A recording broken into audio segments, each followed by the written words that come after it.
जैसा हम लोग चर्चा में हैं, आप जानते हैं कि कल से उत्तराखंड में भारी तबाही है।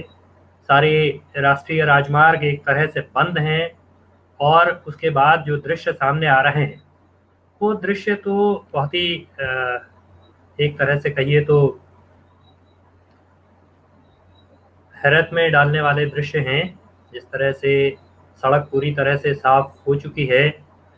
जिस यात्रा मार्ग को कहा जा रहा था कि वो हर समय हर घड़ी चलने वाला ऑल वेदर सड़क होगी, तो वो सड़क तो ऑल वेदर के बजाय हर समय अटकी हुई सड़क है। और अभी कुछ दिन पहले मैं उधर से गुजर रहा था, श्रीनगर की तरफ जाने की कोशिश कर रहा था, और श्रीनगर की तरफ जाते हुए रास्ते में एक नया पॉइंट खड़ा हो गया है जिसका नाम है चमधार। तो लोग मजाक में कह रहे हैं कि भाई वो चमधार नहीं है, जामधार है, यानी वहाँ हर समय जाम लगा रहता है। हम लोग बचपन में जब हम छोटे थे तब हम सुनते थे कि सिरों बगड़ में जाम लगता है हमेशा। अब इस सड़क पर बहुत सारे सिरों बगड़ हैं। तो खैर बहरहाल, तो श्रीनगर पहुंचने के लिए देवलगढ़ के ज़रिए घूम करके जाना पड़ रहा था। 10-15 मिनट का रास्ता 1 घंटे से ज़्यादा समय में पूरा किया जा रहा था। तो एक व्यक्ति जो वहाँ ट्रैफिक में फंसे हुए थे, मैंने उनसे कहा कि देखिए, ये तो सब ऑल वेदर रोड की कृपा है। तो बोले, अजी साहब, ऑल वेदर क्या है, ऑल गदर रोड है ये। तो आम लोग इस सड़क के बारे में ऐसी ही राय प्रकट कर रहे हैं। बहरहाल, हम बात शुरू करने से पहले मैं आपको बात शुरू करते हुए ही बातचीत के साथ साथ ही मैं आपको कुछ पुराने और कुछ नए वीडियोस दिखाना चाहता हूँ। पुराने वीडियोस इसलिए कि ये तबाही का एक निरंतर सिलसिला है, और नए वीडियोस तो नई चीज़ों से आप वाकिफ हो सकें, नई चीज़ों को आप देख सकें, तो उसके लिए भी ये वीडियोस आपके सामने मैं पेश कर रहा हूँ। और इसमें एक जो तबाही के वीडियोस हैं, और एक जो जहाँ जिस शहर में मैं रह रहा हूँ, कर्णप्रयाग, वहाँ किस तरह से इस ऑल वेदर रोड ने तबाही मचाई है वो भी।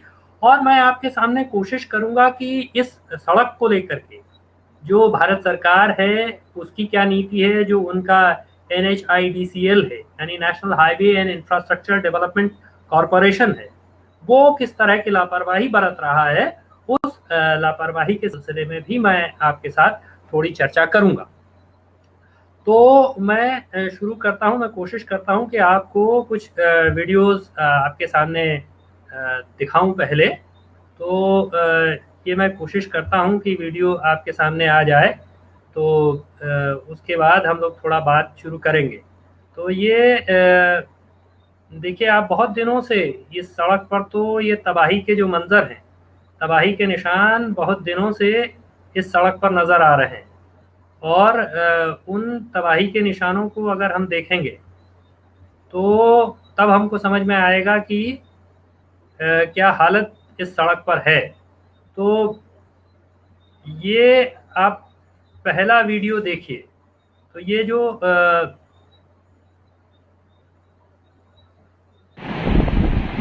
ये आप वीडियो अगर आप देख रहे हैं, तो ये बेसिकली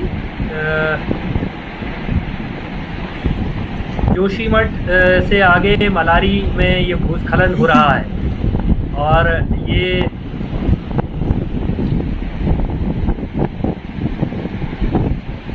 उसका वीडियो है। तो ये एक वीडियो ये है। एक वीडियो मैं आपके लिए और कोशिश करता हूँ प्ले करने की। मैं कोशिश करता हूँ कि थोड़ा सा दोनों ही चीज़ें एक साथ हो सकें, यानी कि बात भी और वीडियो भी। तो ये पहला मलारी का वीडियो आपने देखा। उसके अलावा ये एक और वीडियो देखिए। ये बीते कई दिनों से इसी तरह की स्थिति लगातार चल रही है। इसी तरह से लोग जान जोखिम में डाल करके यात्रा कर रहे हैं। सड़क पर इसी तरह से मलबा आ रहा है, लगातार ये हालात बने हुए हैं। ये एक और वीडियो है। मैं आपको एक और जो कल वाला वीडियो है वो भी आपको दिखा देता हूँ पहले। तो हम बाकी बात उसके बाद आगे बढ़ाएंगे। तो बातचीत को आगे बढ़ाने से पहले कल जो दृश्य हुआ, जिस तरह से चंबा और नरेंद्र नगर के बीच में फकोट के पास जाम हुआ है, और वो भी वीडियो आप देखिए, वो तो आपने, ये पूरी सड़क एक तरह से साफ हो गई। ये आप देख सकते हैं किस तरह से पूरी सड़क बह गई है और सड़क से पानी बहता हुआ नीचे की तरफ जा रहा है। तो ये तो इस नेशनल हाईवे पर पिछले कई दिनों से इसको ऑल वेदर रोड कहा जा रहा है। वो उस ऑल वेदर रोड पर के ये दृश्य है, और मैं आपको थोड़े कुछ और दृश्य दिखाना चाहता हूं बात आगे बढ़ाने से पहले। ये दृश्य अब जो मैं आपको दृश्य दिखाने जा रहा हूं, ये हमारे यहाँ कर्णप्रयाग में इस नेशनल हाईवे के निर्माण के चलते क्या हुआ है, कैसे लोगों के घर तबाह कर दिए गए हैं, कैसे लोगों के घरों में बड़ी बड़ी दरारें पैदा हो गई हैं, वो भी मैं आपको दिखाने की कोशिश करता हूं, ताकि आप देख सकें कि किस तरह से लोगों के घरों में ये हाईवे के काम से बड़ी बड़ी दरारें पड़ रही हैं। तो ये आप ये वीडियो आप देखिए, ये वीडियो मैं आपको दिखाता हूँ। ये देखिए, तो ये जो बड़ी बड़ी दरारें हैं, कर्णप्रयाग में बहुगुणा नगर एक इलाका है, और उस इलाके नीचे से राष्ट्रीय राजमार्ग पर ये सड़क गुजर रही है, और उस सड़क के गुजरने से ये बड़ी बड़ी दरारें लोगों के आवासीय मकानों में आ गई। लोगों के आवासीय घर उसकी चपेट में आ गए हैं। मैं कोशिश करता हूं कि एक आध वीडियो और आपको ये घरों वाला दिखा सकूं, जिससे आप अंदाज़ा लगा सकें कि किस तरह की तबाही लोगों के मकानों में इस हाईवे की वजह से पैदा हो गई है। ये जो हाईवे बन रहा है, ये दरअसल ये देखना इसलिए ज़रूरी है, इसको समझना इसलिए ज़रूरी है। ये आप देखिए कि घरों में जो दीवारें हैं, जो दीवारों में जितनी बड़ी बड़ी दरारें अगर आप देखें, तो वो आप देख सकते हैं कि ये कितनी बड़ी दरारें इन घरों में आ गई। तो ये दरअसल ये तबाही के कुछ निशान हैं जो मैंने आपके सामने रखे, और मैं कोशिश करूंगा कि बीच बीच में अपनी बात को कहते हुए कुछ और चीज़ें आपके सामने रखूं। तो ये जो चार धाम परियोजना है, जिसको शुरू में कहा गया कि ये ऑल वेदर रोड है, अब इसकी पूरी कथा शुरू से सुन लेते हैं, इसकी पूरी कथा पर भी बात कर लेते हैं। तो 2017 के विधानसभा के चुनावों से पहले, उत्तराखंड में जो विधानसभा के चुनाव, उन चुनावों से पहले प्रधानमंत्री नरेंद्र मोदी जी उत्तराखंड आए, और उन्होंने कहा कि हम एक ऐसी सड़क बनाएंगे जिसको जो कि 12 महीने चलेगी, जो कि ऑल वेदर रोड हो, हर सीजन में चलेगी, हर मौसम में चलेगी। और अब हमने जो दृश्य देखे, हम जो दृश्य देख रहे हैं, वो दृश्य हमको बता रहे हैं कि वो कैसी ऑल वेदर रोड है।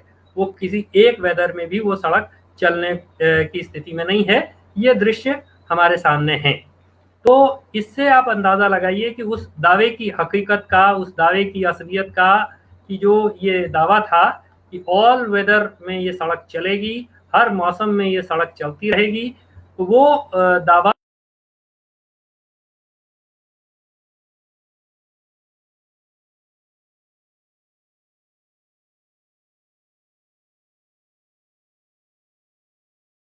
कितना खोखला, कितना झूठा, कितना नकली था।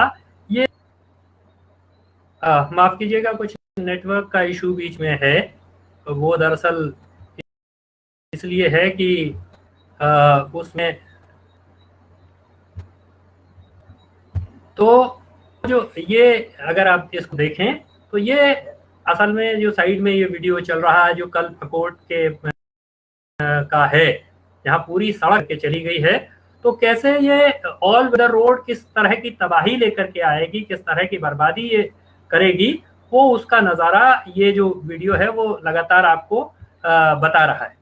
तो जैसा मैं कह रहा था कि 2017 के विधानसभा चुनावों से पहले प्रधानमंत्री नरेंद्र मोदी जी उत्तराखंड आए, और डबल इंजन के साथ ये एक सड़क का भी वायदा था। तो जो हश्र डबल इंजन के वायदे का हुआ, वही हश्र तकरीबन इस सड़क के वायदे का हुआ। और ये जो सड़क है ये 890 किलोमीटर की सड़क है। 890 किलोमीटर ये सड़क पूरे उत्तराखंड में बनने जा रही है।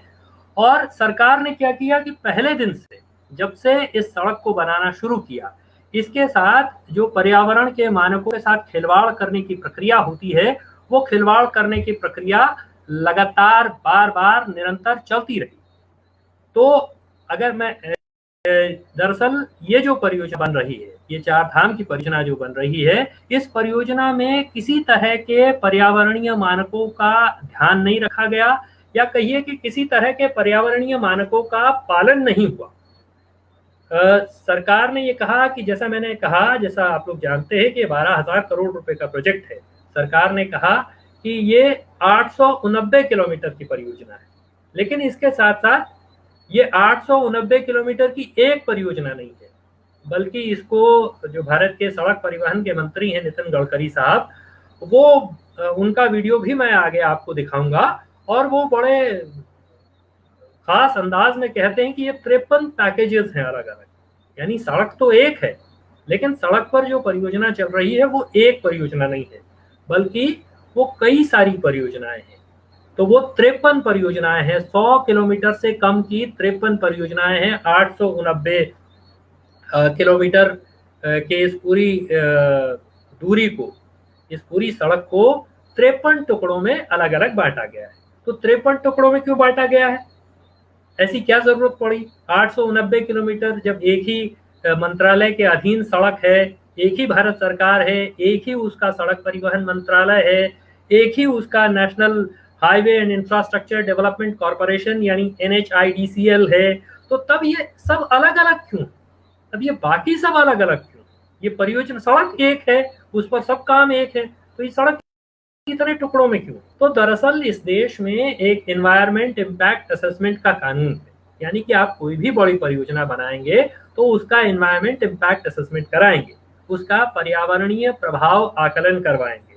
तो पर्यावरणीय प्रभाव आकलन करने से बचा जा सके, पर्यावरण का आकलन ही न करना पड़े, ये सुनिश्चित न करना पड़े कि इस परियोजना में पर्यावरण की कितनी क्षति होने वाली है, कितना नुकसान इस परियोजना के लिए पर्यावरण का होने वाला है, इसका कोई आकलन नहीं किया गया। और जब इसका आकलन नहीं किया गया तो तब क्या हो रहा है? तो तब फिर वो हो रहा है जो मैंने आपको थोड़ी देर पहले दिखाया, कि कैसे, मैं आपको फिर दिखाता हूं कि क्योंकि कोई पर्यावरणीय प्रभाव आकलन नहीं है, क्योंकि पर्यावरण को क्या क्षति होगी, लोगों को इसकी क्या कीमत चुकानी पड़ेगी, इसका कोई आकलन कहीं नहीं है। तो तब लोगों के घर इस तरह से पीछे को लटक जैसे इस तरह से, ये देखिए, ये कर्णप्रयाग में एक मकान के अंदर का दृश्य है, और उस अंदर के दृश्य को आप देखिए।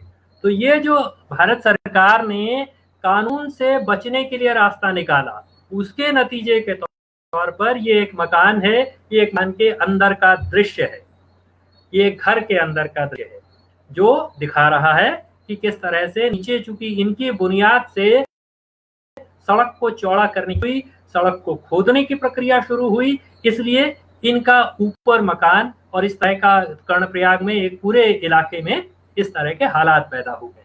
तो ये जो पर्यावरणीय प्रभाव आकलन से सरकार ने बचने का रास्ता निकाला। और आप सोचिए कि पर्यावरणीय प्रभाव आकलन का कानून, एनवायरमेंट इम्पैक्ट असेसमेंट का कानून किसका कानून है? ये केंद्र की सरकार का है। यानी कि केंद्र की सरकार ये अपेक्षा करती है कि कोई भी अगर कोई परियोजना बना रहा है तो वो परियोजना बनाने से पहले एनवायरमेंट इम्पैक्ट असेसमेंट कराएगा, पर्यावरणीय प्रभाव आकलन कराएगा, इस बात का आकलन करवाएगा कि उस परियोजना से पर्यावरण पर क्या प्रभाव पड़ रहा है। लेकिन खुद जब बारी आई तो सरकार ने यह रास्ता निकाला। हम पहाड़ में देखते हैं, उत्तराखंड में हम देखते हैं कि दशकों तक रास्ते में यदि 10 पेड़ आ जाएं, 20 पेड़ आ जाएं, तो सड़क नहीं बनती। ग्रामीण इलाकों में दशकों तक इस वजह से सड़कें नहीं बनती। लेकिन यहां हजारों पेड़ काटे गए, सबने देखा। सारे रास्ते में जिन जगहों पर जरूरत नहीं थी पेड़ काटने की, वो भी पेड़ काट दिए गए। ऐसा लगा कि ये चार धाम की जो परियोजना है, ये परियोजना का कोई पेड़ों से एक तरह से दुश्मनी है कि कोई पेड़ सड़क के किनारे, किसी तरह की छाया सड़क के किनारे नहीं बचनी चाहिए, ये किया गया और ये हजारों पेड़ काटे गए। तो हजारों पेड़ काटने के लिए रास्ता निकाला गया कि इन्वायरमेंट इम्पैक्ट असेसमेंट न कराया जाए। तो जब केंद्र की सरकार स्वयं अपने कानून से बचने के लिए ऐसा चोर दरवाजा निकालती है तो उसके नतीजे पर विनाश के ऐसे दृश्य दिखाई देते हैं, बदहाली के, बर्बादी के ऐसे दृश्य दिखाई देते हैं। लोगों के आशियाने तबाह हो रहे हैं, लोगों के घर तबाह हो रहे हैं, लोगों की जिंदगियां तबाह हो रही हैं। पिछले दिनों इसी सड़क पर चलते हुए ऋषिकेश से श्रीनगर आते हुए हमारे एक नौजवान साथी, वो नरेंद्र नगर डिग्री कॉलेज में असिस्टेंट प्रोफेसर थे, मनोज सुंदरियाल, और ऊपर से पत्थर गिरा, पत्थर की चपेट में उनकी गाड़ी आई और उनकी मृत्यु हो गई, उनकी मौत हो गई। एक नौजवान की, एक युवा की मृत्यु हो गई। तो आप सोचिए कि सरकार पर्यावरण का प्रभाव का आकलन नहीं करना चाहती, उसकी कीमत लोगों को अपने घर उजड़ने से चुकानी पड़ रही है, लोगों को अपनी जिंदगियों से चुकानी पड़ रही है, ये नतीजा। तो ये इस योजना में किया गया, ये इस परियोजना के साथ किया गया। और इस परियोजना को लेकर के सुप्रीम कोर्ट में एक मुकदमा चल रहा है। सुप्रीम कोर्ट ने इस मामले में 2018 में एक कमेटी बनाई और उस कमेटी ने जुलाई 2020 में अपनी रिपोर्ट सौंप दी। और जुलाई 2020 में जब उस कमेटी ने अपनी रिपोर्ट सौंपी तो खूब उस कमेटी के नाम पर काफ़ी लानत मलामत उस कमेटी की हुई, काफ़ी उसके बारे में बुरा भला कहा गया। और जैसा कि पर्यावरण का सवाल उठाते ही एकदम विकास विरोधी होने का तमगा लगा दिया जाता है, वैसा तमगा लगाने की कोशिश की गई उन तमाम लोगों पर भी जो पर्यावरण का सवाल इसमें उठा रहे हैं। तो लेकिन आप सोचिए कि उस कमेटी ने क्या कहा। उस कमेटी ने सुप्रीम कोर्ट के सामने अपनी रिपोर्ट सबमिट की और अपनी रिपोर्ट में प्रोफेसर रवि चोपड़ा जी की अध्यक्षता में ये कमेटी सुप्रीम कोर्ट ने बनाई, विशेषज्ञ समिति सुप्रीम कोर्ट ने बनाई। और सुप्रीम कोर्ट ने ये कमेटी बनाते हुए कहा कि भाई ये समिति देखेगी कि क्या किया जा रहा है। तो इस कमेटी को लेकर के सरकार का क्या रुख है, तो सरकार के रुख का एक नमूना मैं आपको दिखाता हूं। जो हमारे केंद्रीय सड़क परिवहन के मंत्री हैं नितिन गडकरी साहब, आप एक बार उनका बयान सुनिए। तो थोड़ा सा 1 मिनट का समय इस बयान को सुनने में लगेगा, ये पूरा बयान नहीं है, उसका एक अंश है। तो आप उनका बयान एक बार सुनिए और उसके बाद फिर हम आगे की तरफ बढ़ेंगे। तो गडकरी जी क्या कह रहे हैं, केंद्र सरकार के मंत्री हैं, सुप्रीम कोर्ट के बारे में, सुप्रीम कोर्ट की कमेटी के बारे में, इस चार धाम परियोजना पर, जो चार धाम परियोजना के बारे में भी मंत्री जी क्या कह रहे हैं, ये थोड़ा सुन लीजिए। तो ये वो देश के इतिहास की बहुत महत्वपूर्ण सड़क है। ये चार धाम प्रोजेक्ट यानी बद्रीनाथ, केदारनाथ, गंगोत्री, यमुनोत्री को ऑल सीजन यानी साल भर हम कभी भी जा सकते हैं। अभी फिलहाल हम 6 महीने जा सकते हैं। तो इसके बारे में भारत सरकार ने ये महत्वाकांक्षी प्रोजेक्ट लिया है। आदरणीय मोदी जी ने इसका भूमि पूजन करके शुरुआत भी की है और ये टोटल प्रोजेक्ट 12,000 करोड़ का है। इसमें से 53 प्रोजेक्ट्स टोटल आते हैं, 53 पैकेजेस है प्रोजेक्ट्स में, 53 पैकेजेस है। उसमें से 13 पैकेजेस जो थे वो अंडर प्रोसेस है और 40 प्रोजेक्ट पर ऑलरेडी काम शुरू है। जो 13 प्रोजेक्ट्स है उसमें से 5 प्रोजेक्ट जो है वो आउट ऑफ 13, 5 जो है वो इको सेंसिटिव जोन, भागीरथी का जोन जो है इको सेंसिटिव जोन, उससे जाता है और 5 जो है वो बाईपास है। अब इसके बारे में सुप्रीम कोर्ट में अभी केस सबमिटेड है और इसके बारे में मुझे एक अड़चन आई थी क्योंकि सुप्रीम कोर्ट ने भी हमारे जो NGO के और बाकी सब के लिए कमेटी अपॉइंट की थी और उस कमेटी में 21 लोग एक साइड थे और जो चेयरमैन थे वो दूसरे साइड थे। पर बाद में उन्होंने 21 लोगों ने हाँ कहने के बाद में भी सुप्रीम कोर्ट में ये मामला गया और जो चेयरमैन थे उन्होंने अपना अलग रिपोर्ट दिया। फिर सुप्रीम कोर्ट ने इसके बारे में निर्णय किया था इसकी विड्थ कम करने के बारे में, जैसा सम्मानीय सदस्य ने उल्लेख किया है। पर ये प्रोजेक्ट तो ये आपने सड़क परिवहन के जो मंत्री हैं नितिन गडकरी साहब, उनका बयान सुना और उन्होंने अपने बयान में 2-3 बातें जो नोटेबल हैं जिनका उल्लेख मैं पहले कर चुका हूं। एक पहली बात उन्होंने कही कि हम ऐसा परियोजना बना रहे हैं कि अब तक हम 6 महीना जा पाते थे, अब हम पूरे साल भर जा पाएंगे। और आप देख रहे हैं कि वहाँ बद्रीनाथ केदारनाथ 6 महीना साल भर जाने की सोचिए, एक तो वो सब बंद है कोरोना की वजह से और हाई कोर्ट के आदेश के चलते लोग मांग कर रहे हैं कि भाई चार धाम यात्रा खोली जाए। लेकिन अभी चार धाम को जाने को छोड़िए, उससे पहले के स्टेशनों पर जाने के लिए पहली बार टिहरी के डीएम का आदेश आप तमाम लोगों ने देखा होगा, जिसमें उन्होंने हाईवे बंद करने का आदेश एक निकाला है कि पूरी तरह से हाईवे वॉश आउट हो गया है, पूरी तरह से बह गया है। तो गडकरी साहब कह रहे हैं कि हम 6 महीने चलाना चाहते थे, उसकी स्थिति आप देख रहे हैं। दूसरी बात उन्होंने कहा 53 पैकेजेस है। मैंने आपको बताया कि इन्वायरमेंट इम्पैक्ट असेसमेंट न करना पड़े, उसके लिए ये चोर दरवाजा भारत सरकार ने निकाला। ये गडकरी जी जो 53 पैकेज का उल्लेख कर रहे हैं अपने बयान में, तो ये चोर दरवाजा भारत सरकार ने निकाला अपने ही कानून से बचने के लिए। तीसरी बात जो उन्होंने कही, आप सोचिए कि इस समय भी इतनी तबाही हो रही है और देश के एक महत्वपूर्ण महकमे के केंद्रीय मंत्री वो संसद में सुप्रीम कोर्ट द्वारा नियुक्त की गई कमेटी का उपहास उड़ा रहे हैं, मजाक उड़ा रहे हैं, उसके अध्यक्ष का मजाक कर रहे हैं। वो कह रहे हैं कि भाई कमेटी एक तरफ थी और अध्यक्ष एक तरफ थे। तो एक तो कमेटी और अध्यक्ष दोनों अलग अलग नहीं थे, बल्कि सिर्फ एक बिंदु पर कमेटी में के कुछ सदस्यों में मतविरोध था, जिसमें बहुमत और अल्पमत हुआ और कमेटी ने बहुत डेमोक्रेटिक तरीके से, मैं कोई कमेटी का बचाव करने नहीं आया हूं, लेकिन कमेटी ने बहुत लोकतांत्रिक तरीके से सुप्रीम कोर्ट के सामने जो रिपोर्ट सबमिट की, उसमें दोनों रिपोर्ट यानी मेजॉरिटी व्यू जो था और माइनॉरिटी व्यू जो था वो दोनों ही रखा। बहुमत की राय, अल्पमत की राय, वो जो दोनों राय थी दोनों ही कमेटी ने सुप्रीम कोर्ट के सामने रखी। लेकिन वो बहुमत अल्पमत की राय क्या थी, किस बात पर बहुमत अल्पमत हुआ? तो दरअसल 2018 में भारत के सड़क परिवहन मंत्रालय ने एक सर्कुलर निकाला। ये सड़क की चौड़ाई को लेकर के मंत्री जी भी कह रहे थे सड़क की चौड़ाई का मसला। तो भारत के सड़क परिवहन मंत्रालय ने एक सर्कुलर निकाला 2018 में। उन्होंने कहा कि चूंकि हिमालयी क्षेत्रों में हिमालयी क्षेत्र संवेदनशील हैं, इसलिए वहां सड़क की चौड़ाई 8 मीटर से ज्यादा नहीं होनी चाहिए। यहां जोर है कि 12 मीटर सड़क बनानी है।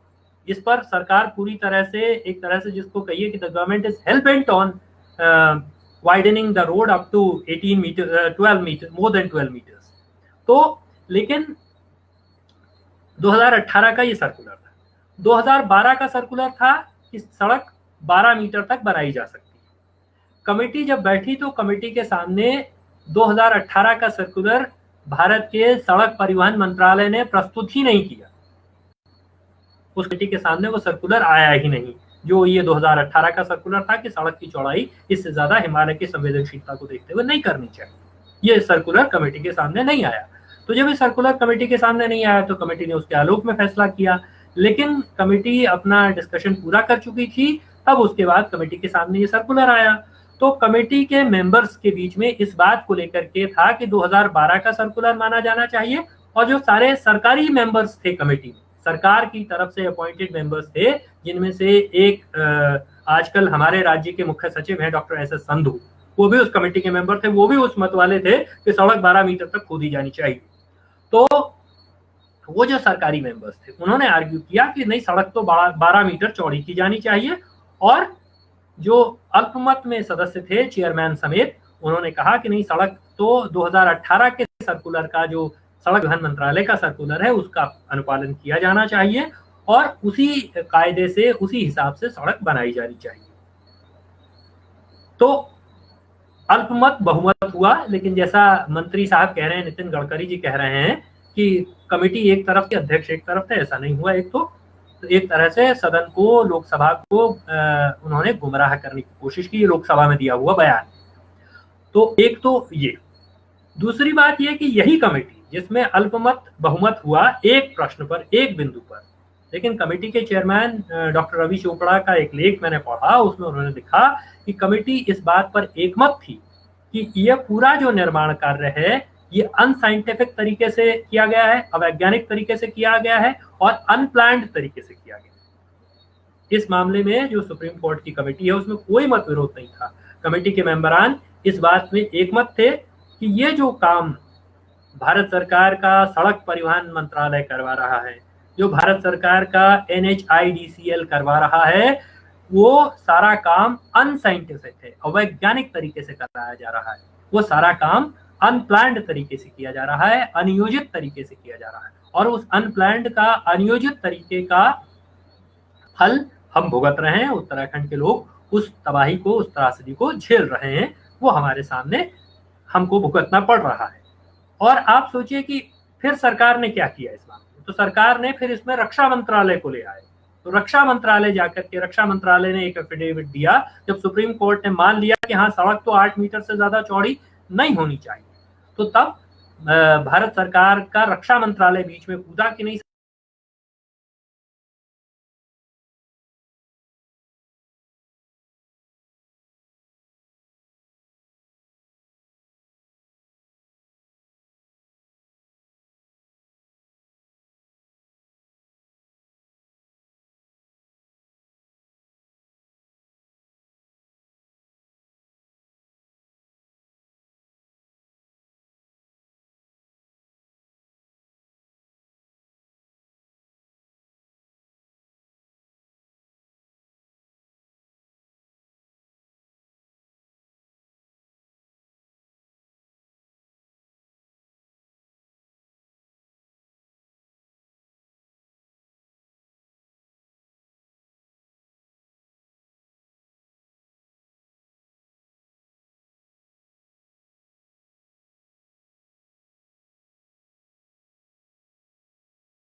हाँ, माफ कीजिएगा, ये नेटवर्क की दिक्कत के चलते बीच में थोड़ा मामला गड़बड़ा गया।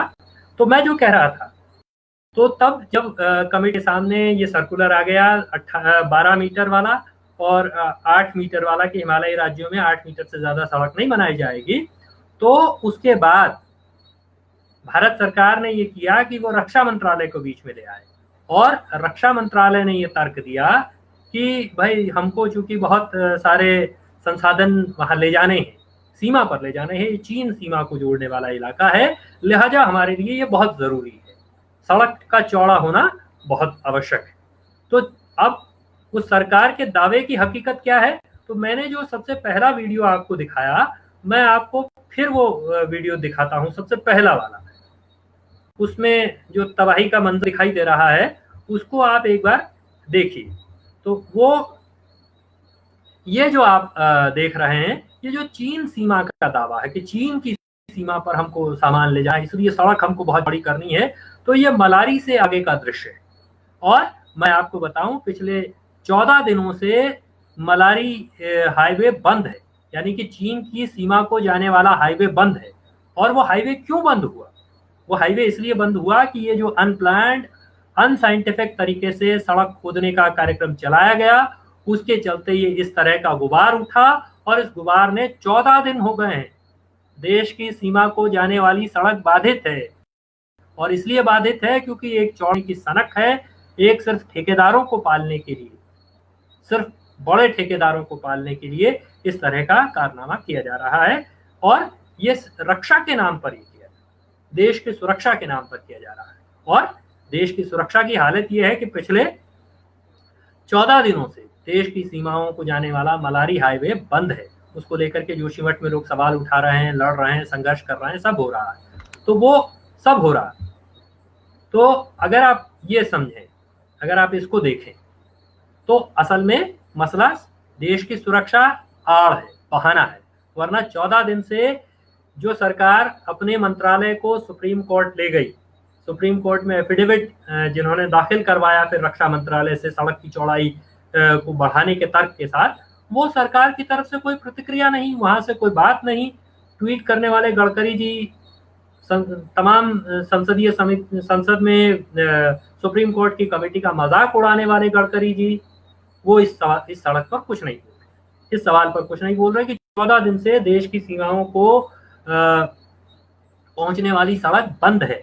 और सिर्फ देश की सीमाओं को नहीं, बल्कि वहां कई सारे गांव के लिए भी सड़क बंद है। तो ये इस सड़क की पूरी कहानी जो मैंने आपके सामने रखी कि सरकार ने जानबूझ करके पर्यावरणीय नियमों को धता बताते हुए, उन कानूनों से बचते हुए ये सड़क बनाई। इस सड़क को बनाने की प्रक्रिया अवैज्ञानिक तरीके से, अनियोजित तरीके से चल रही है और उसके नतीजे में हम तो कर्णप्रयाग में उसके दृश्य देख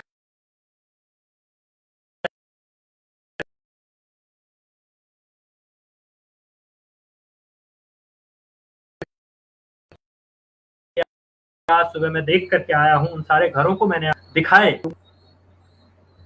लोगों की स्थिति में नहीं है, उनके जीवन भर की कमाई लोगों ने मकान बनाने में लगाई और हाईवे के चौड़ीकरण के नाम पर NHIDCL वाले आए और उन्होंने उन मकानों के नीचे से जमीन खोद दी और वो सारे मकान धराशायी होने के कगार पर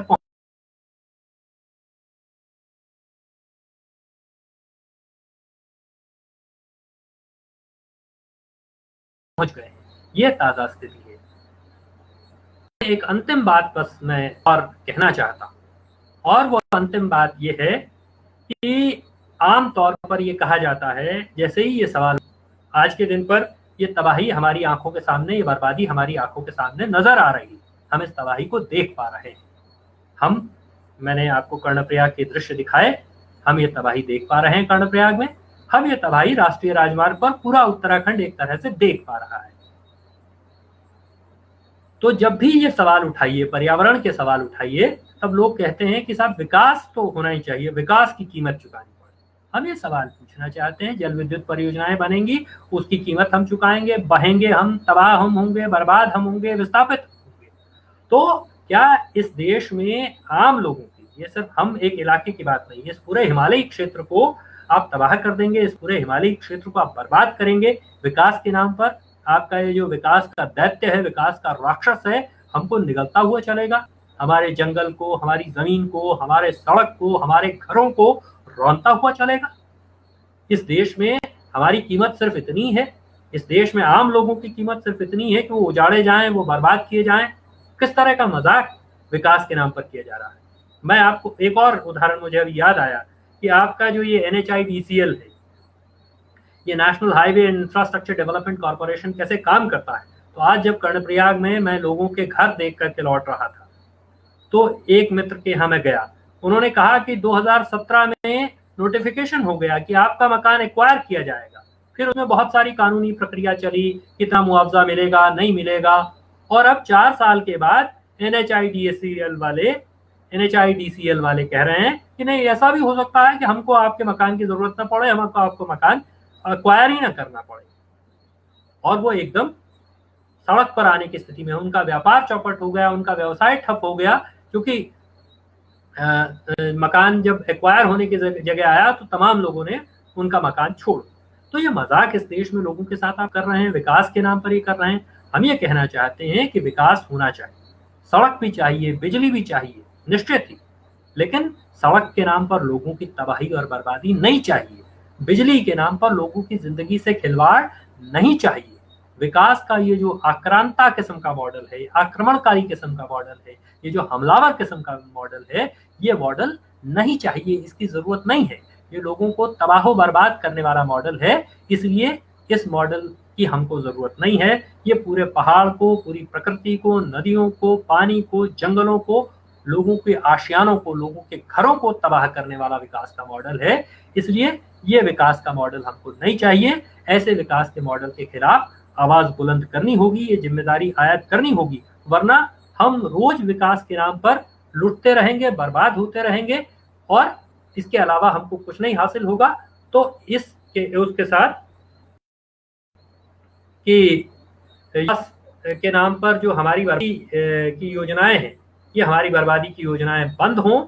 और इस मामले में तो खास तौर पर कर्णप्रयाग के मामले में मैं बहुत साफ तौर पर कहना चाहता हूं कि ये जो NHIDCL है, इसको लोगों को मुआवजा देना चाहिए। प्रशासन से हम ये कहना चाहते हैं कि कर्णप्रयाग में जिस तरह से लोगों को उजाड़ा गया, उसके लोगों के घर जिस तरह से तबाह कर दिए गए हैं, वो पूरी तरह से बर्बादी के कगार पर है। कोई भी दुर्घटना घटित हो सकती है, इसलिए ये होना चाहिए कि NHIDCL पर लापरवाही का, आपराधिक लापरवाही का मुकदमा दर्ज होना चाहिए, लोगों की जिंदगियों को खतरे में डालने का मुकदमा उन पर दर्ज होना चाहिए, लोगों को उनकी जमीनों का, उनके घरों का मुआवजा देते हुए उनका सुरक्षित पुनर्वास करने की नौबत यहाँ कर्णप्रयाग में आन पड़ी है।